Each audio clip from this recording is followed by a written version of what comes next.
안녕하세요. 오늘 뉴스레터의 주요 내용은 다음과 같습니다. 1. 한국이 옳았다.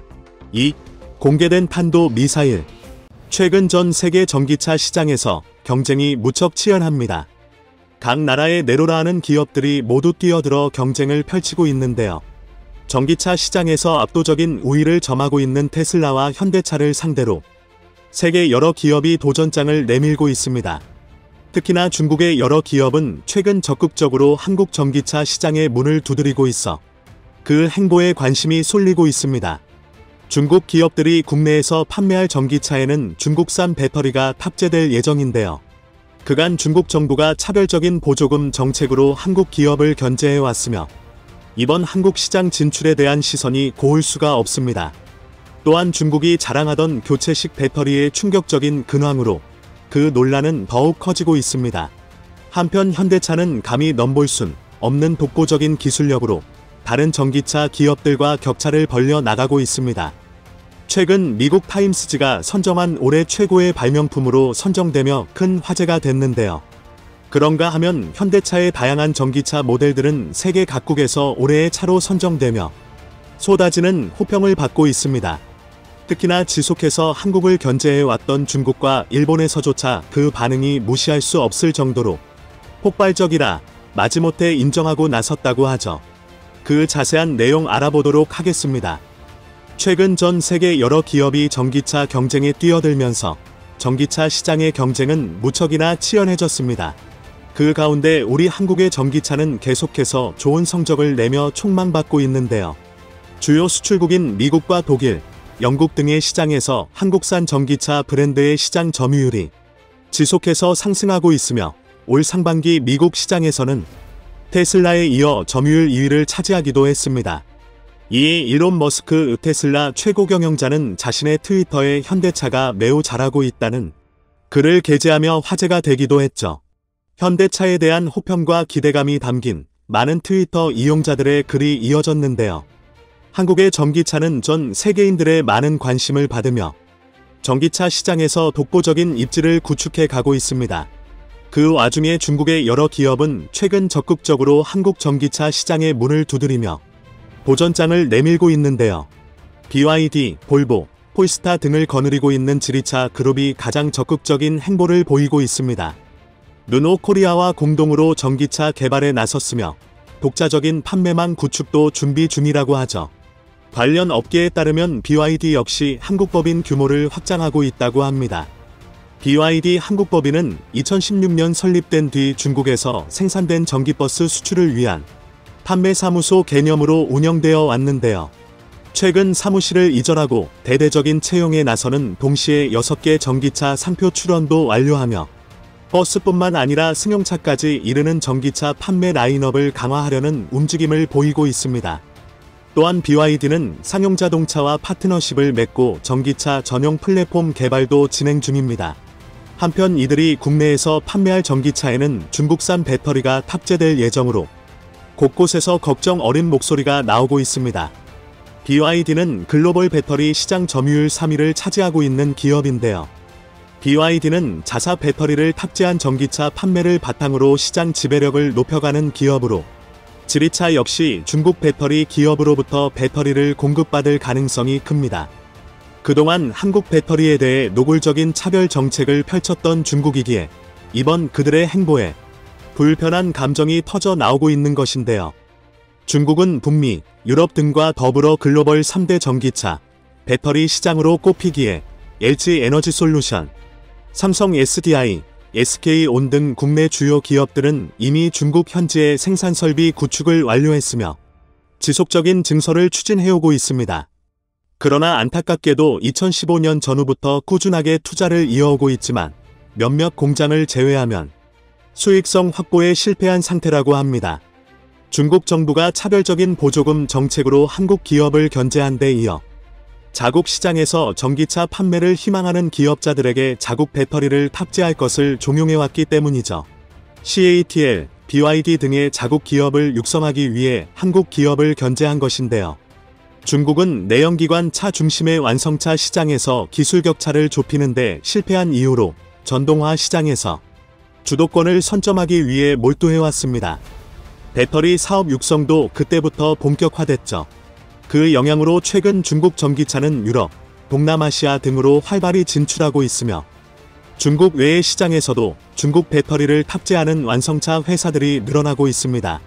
그렇기에 그동안 한국 완성차 시장 진출에 번번이 고배를 마셨던 중국이지만 이번 전기차 시장 진출에서는 다른 모습을 보일 수도 있다는 관측이 나오고 있는데요. 이에 한 국내 배터리 업계 관계자는 중국에서 판매되는 전기차의 한국산 배터리 탑재 문제가 여전히 해결되지 못한 상태에서 중국산 배터리를 장착한 전기차가 우리 도로를 누비게 된 상황을 어떻게 곱게 바라볼 수 있겠느냐며 기울어진 운동장을 바로 잡기 위해 정부의 관심과 노력이 필요하다라고 목소리를 높였습니다. 한편 중국 배터리는 세계 시장에서 크고 작은 여러 문제를 일으키고 있습니다. 최근에는 배터리 교체형 전기차를 국가 주도 사업으로 정하여 그 개발에 몰두하고 있는데요. 이는 이미 다른 많은 국가와 기업들 결국에는 다들 중단한 연구입니다.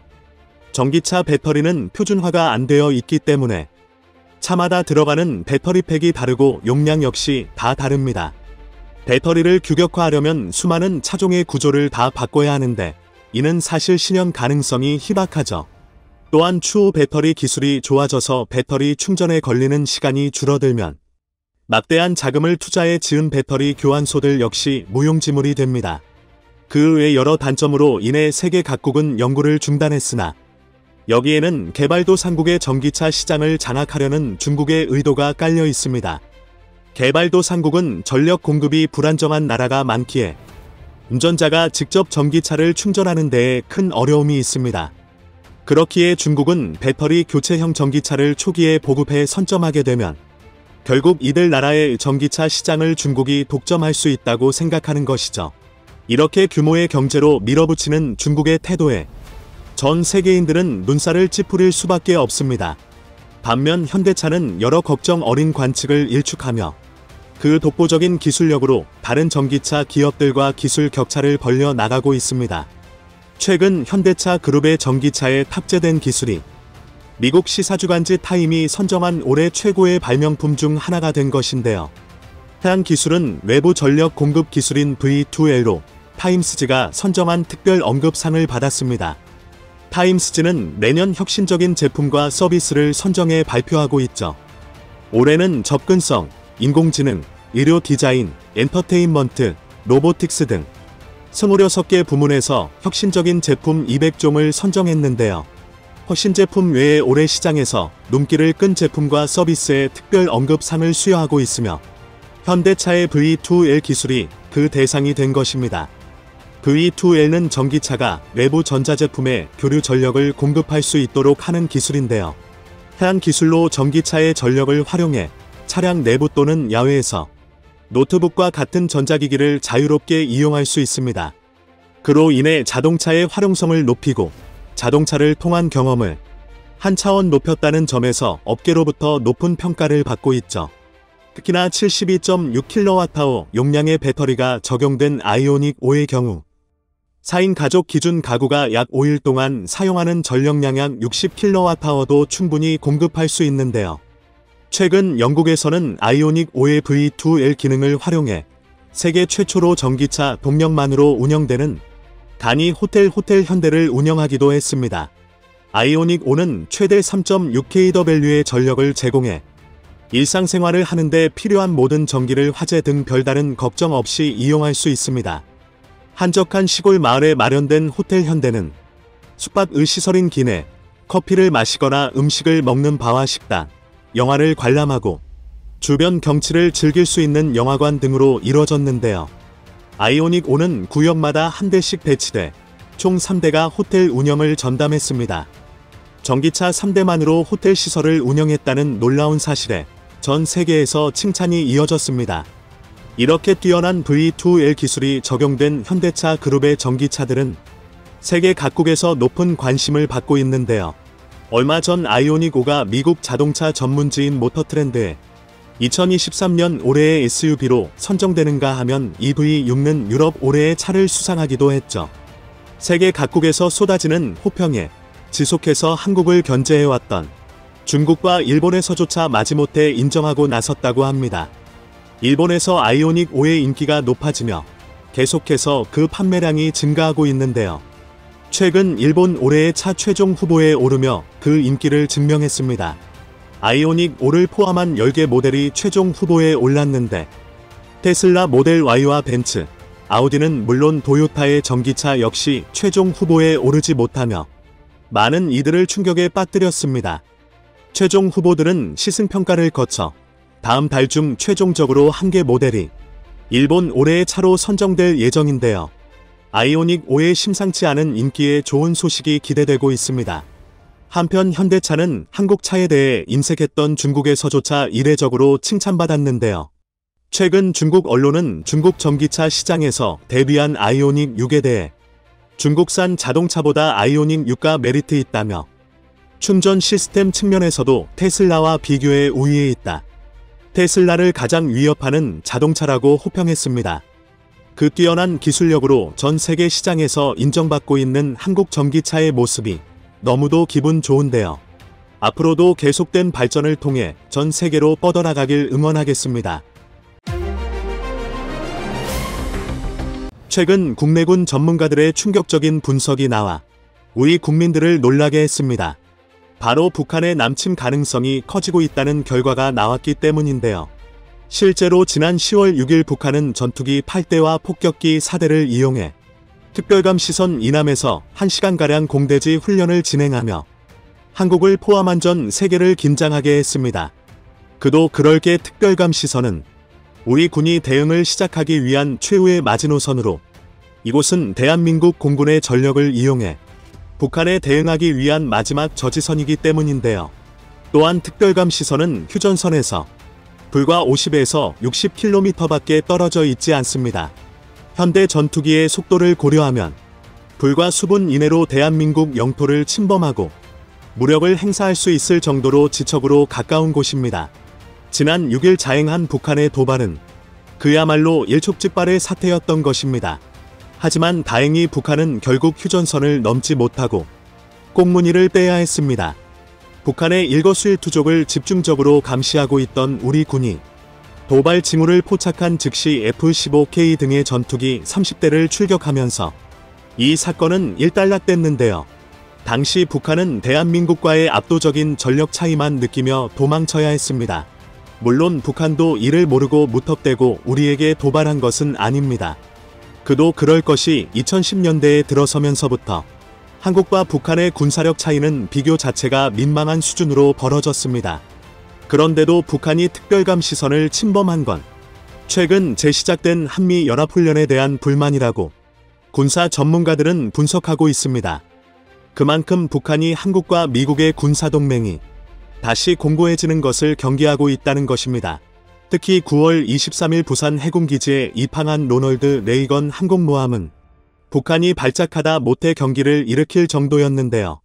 심지어 한국 해군과 로널드 레이건함의 한미연합훈련이 시작되자 지난 9월 25일부터 10월 1일까지 총 4차례에 걸쳐 동해상으로 단거리 탄도미사일을 발사하는 만행을 저질렀습니다. 그만큼 한미연합훈련이 북한에 강력한 위협으로 자리 잡았다는 뜻인데요. 그러나 사실 여기까지는 우리 군이 모두 예상한 범위 이내였습니다. 올해 들어 북한은 하루가 멀다고 무력 도발을 일삼았고 한미연합훈련이 재개되면서 그 빈도가 더욱 잦아졌으니 을의 도발 행위가 있을 것이라 예측했던 건데요. 하지만 지난 10월 4일 북한은 기어코 선을 넘어버렸습니다. 이날 북한은 특수탄 탄도미사일을 발사하면서 한국과 미국의 신경을 제대로 긁어버렸습니다. 오죽하면 훈련을 끝내고 모함으로 되돌아가던 로널드 레이건함이 선수를 동해로 돌렸을 정도입니다. 이 때문에 한국과 주한미군은 동해상에 각 2발씩 총 4발의 ATACMS 쏟아 부었습니다. 이는 전례를 찾아보기 힘들 정도로 상당히 강력하고 위협적인 대응이었습니다. 그렇다면 북한이 발사한 미사일이 도대체 뭐길래 한국과 미국이 이토록 강력한 대응을 단행한 것일까요? 현대전에서 탄도미사일이 위험도를 결정짓는 제1요소는 사거리이며 제2요소는 탄두 중량입니다. 그런데 이런 면에서 한국은 다른 나라들에 비해 탄도미사일 개발에 있어 고려해야 할 부분이 상당히 적은 편입니다. 일단 우리를 위협하는 북한이 평양은 기껏해야 200km 남짓한 사거리의 탄도미사일로도 충분히 기념적인 피해를 줄 수 있습니다. 알레고 한국이 보유한 현무2의 가장 초기형인 현무2A가 탄두 중량톤의 최대 사거리가 300km인 것도 바로 이 때문입니다. 그리고 이처럼 사거리 300km 이하인 탄도미사일을 전술 탄도미사일이라고 하는데 이를 TBM이라고 부릅니다. 앞서 북한의 미사일 도발에 대응하기 위해 한국과 주한미군에서 발사한 ATACMS도 사거리 300km 이하의 탄두 중량은 227kg TBM이었습니다. 다만 현무2A처럼 미사일 발사대에서 발사되는 게 아니라 N270MLRS 로켓포에서 발사되는 탄도미사일이기 때문에 탄두 중량이 매우 가벼운 것인데요. 그리고 앞서 말했듯이 북한을 상대한다는 전제하에서는 이 정도의 사거리로도 충분히 적의 핵심 거점을 쑥대밭으로 만들 수 있습니다.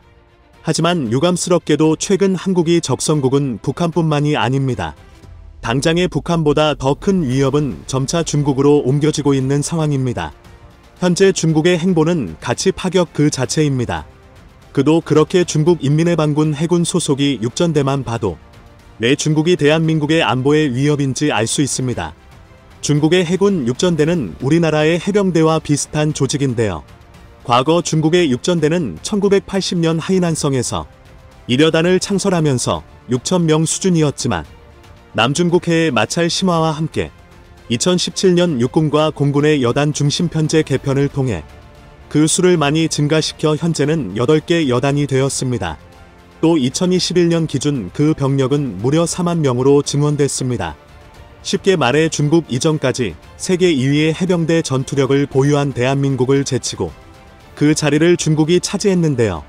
그런데 문제는 이 부대의 유사시 임무가 대만 침공이 교두보 확보와 더불어 이를 방해할 수 있는 대한민국 전력을 저지하거나 무력화시키는 것입니다. 이 때문에 우리 해병대가 급하게 수식화된 장비를 현대화하는 이유도 이 때문입니다. 그래서 이제는 북한을 포함한 중국까지 커버할 수 있는 광역 무기 체계가 필요해진 것입니다. 그런데 중국의 베이징은 서울 기준으로 1000km나 떨어져 있고 언제 적으로 돌아설지 모르는 일본의 도쿄도 1100km나 떨어져 있습니다.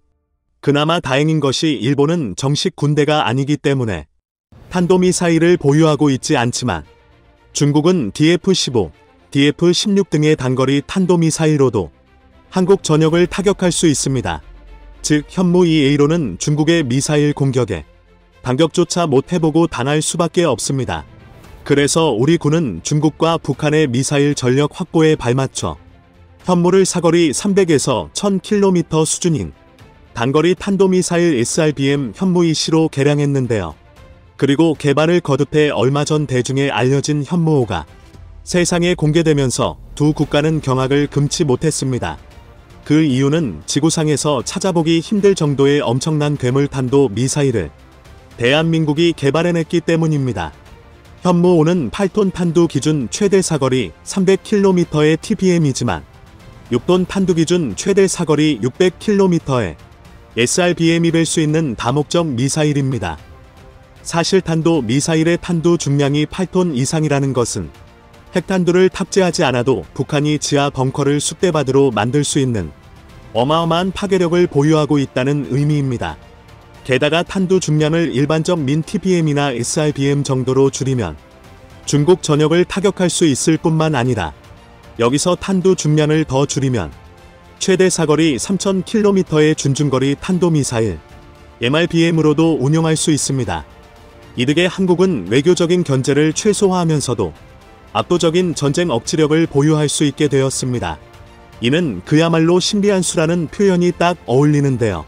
만약 한국사 연구를 개발하지 못했다면 중국의 미사일 공격에 맞대응할 게 없어 전전긍긍할 처지였습니다. 이처럼 현대의 국제사회에서는 감대감이라는 힘의 균형이 무너지면 치욕적인 인권을 겪어야 합니다. 또 우리는 과거 중국의 사드 보복이라는 아픈 경험도 있습니다. 하지만 이제는 과거만 판세가 달라졌습니다. 반면 중국은 대한민국을 포함한 서방권 국가들과 대적해야 하는데요. 그런데 이게 만만치 않습니다. 현재 중국은 전 세계 패권을 차지하기 위해서 미국을 꺾을 요량으로 미 본토를 직접 타격할 수 있는 능력을 갖추려고 애를 쓰고 있습니다. 그러려면 최소 수전에서만 KM 이상은 날아갈 수 있는 탄도미사일이 필요합니다. 그런데 이 능력을 갖추고 있지 못한다면 수십 일 동안 미국의 탐지 자산을 피해가며 태평양을 가로질러야만 미국 본토를 공격할 기회가 생기는데요. 그런데 이렇게 미국의 탐지 자산을 피해 몰래 항해하기는 사실상 불가능합니다. 또 아무리 강력한 탄도 미사일이 있더라도 사정거리가 길어지면 길어질수록 중간에 요격될 확률도 늘어나게 되는데요. 그래서 중국은 미국과의 냉전을 감수하면서까지 한국과 남중국해에 대한 영향력을 넓히려는 것입니다.